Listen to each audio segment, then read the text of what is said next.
All right, welcome back, everyone. Ready for another deep dive? Absolutely. Always up for a good deep dive. Well, today we're going deep into The Famished Road by Ben Okri. Have you had a chance to check it out? Oh, yeah, this one's pretty amazing. It really is. Okri's storytelling is just, well, there's really nothing quite like it. And the way he explores poverty, politics, and the spirit world, all through the eyes of this child, Azaro. It's like a whole different way of seeing the world, right? Absolutely. Yeah. And to really understand what makes this book so unique, we have to start with Azaro himself.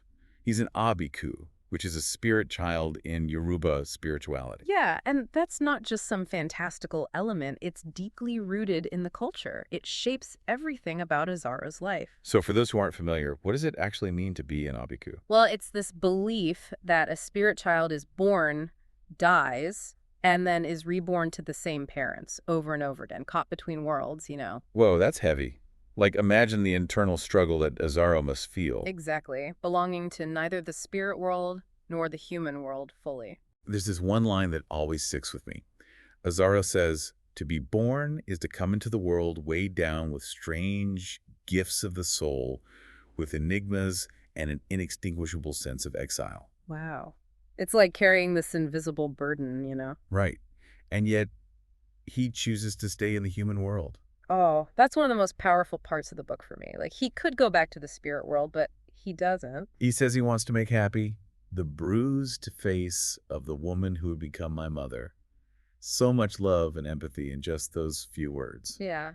He chooses love. He chooses to experience life, even with all the pain and uncertainty that comes with it. It's like Okri is saying that human connection, that desire to belong, can be stronger than anything. Even stronger than the pull of the spirit world. Right. And it's even more incredible when you consider the world Azaro is born into. I mean, this is a poverty-stricken ghetto where just surviving is a daily struggle. And then you add the political turmoil to that mix. It's like one layer of hardship on top of another. The way Okri describes the politicians, it's chilling. They're all about exploiting the poor, making empty promises just to get votes.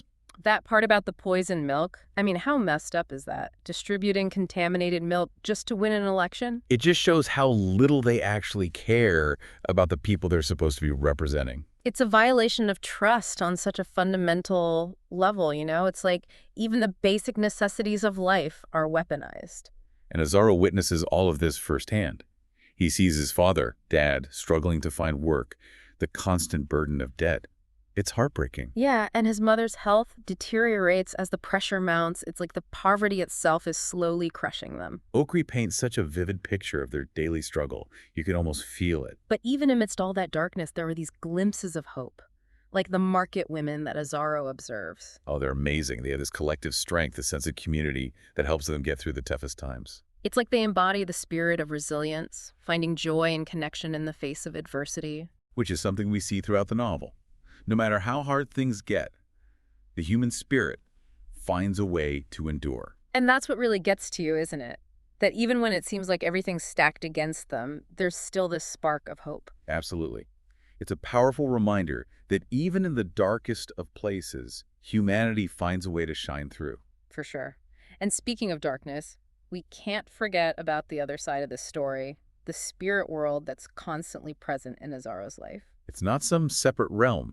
It's interwoven with his everyday reality. And the way Okri describes the spirits is so vivid, so imaginative. Like the seven-headed spirit or the king of the road. They're not just random figures. They all have this symbolic weight. Yeah, it's like they represent different aspects of human nature or forces that are at play in the world. Like that king of the road, he's almost this mythical figure. It's like he embodies this insatiable hunger, this desire that can consume people. Yeah, almost like a force of nature. And then there's that scene where Azaro goes to Madame Koto's bar. The atmosphere in that place is just electric. Madame Koto herself is fascinating. She's powerful.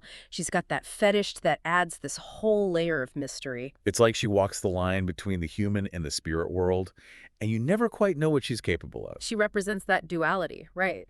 The spirit world can be both enchanting and dangerous. Right.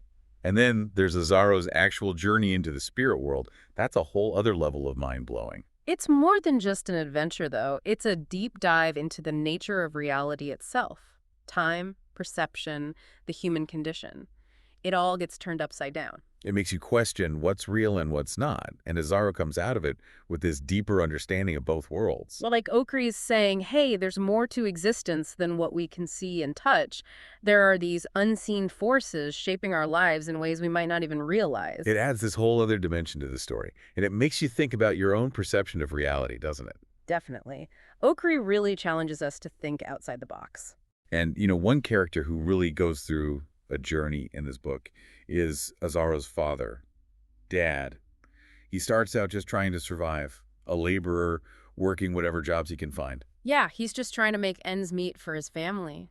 But then, that fight with Green Leopard, that changes everything. It's a brutal scene. It's more than just a fight, though. It's like this turning point for Dad, almost symbolic. Right. It's like he finally stands up to the forces that are holding him down, and he comes out on top. He gets this new sense of agency, like, I can actually make a difference. And suddenly he's got all these grand plans, these visions of transforming his community. He wants to uplift the poor, challenge the status quo.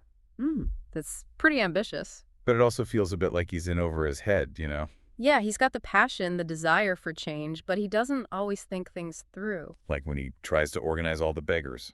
That was a noble idea, trying to give them a voice, but it just doesn't work out the way he hoped. And then there's that party he throws. It's Yeah. supposed to be this celebration, this moment of unity. But it ends up a complete disaster. Total chaos. It's like a microcosm of all the challenges Dad faces in trying to make a real change. It shows how deeply entrenched these systems of poverty and corruption are. It's almost impossible to fight against. And it raises some tough questions, right? Like, can one person really make a difference against all that? It's a question that Okri leaves us to ponder.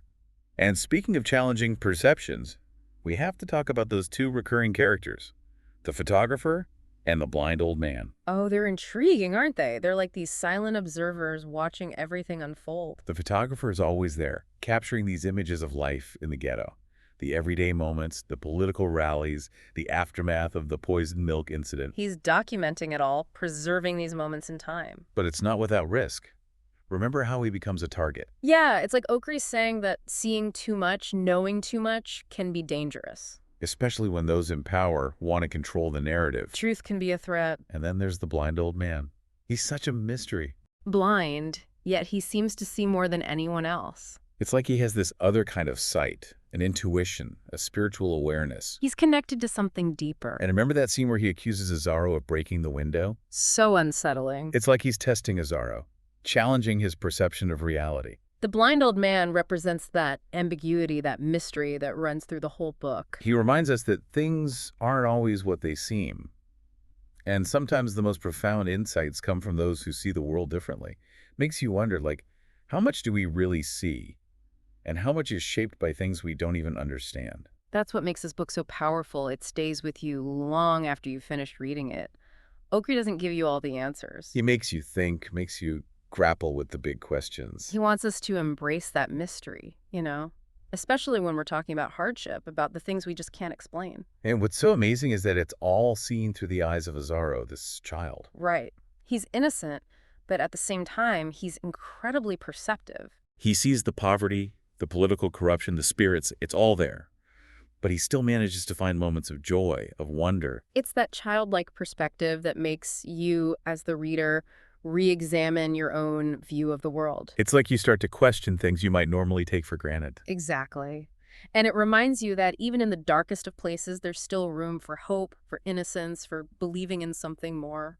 The Famished Road is one of those books that just stays with you. It challenges you on so many levels. Intellectually, emotionally, even spiritually, I think that's what makes it truly great literature. It's Okri's ability to blend realism and fantasy, to combine humor and darkness that makes it so captivating. He creates a story that's both deeply specific to its setting and universal in its themes. One line that really struck me, and I think it speaks to that universality, is when Azaro says, "There are many riddles of the dead that only the living can answer." That's such a powerful statement. It's so simple, yet so profound. It makes you think about the connections between life and death, the past and the present. Like how our understanding of the world is shaped by those who came before us. And how we have this responsibility to grapple with their legacies, with the questions they left behind. It sounds like a call to action, It is. Okri's urging us to examine our own lives, our choices, how we navigate this complex world. The seen and the unseen. Exactly. And as we wrap up our deep dive into the Famished Road, that's the question I want to leave you with. How does that statement resonate with you? What riddles are you carrying? And how will you seek their answers?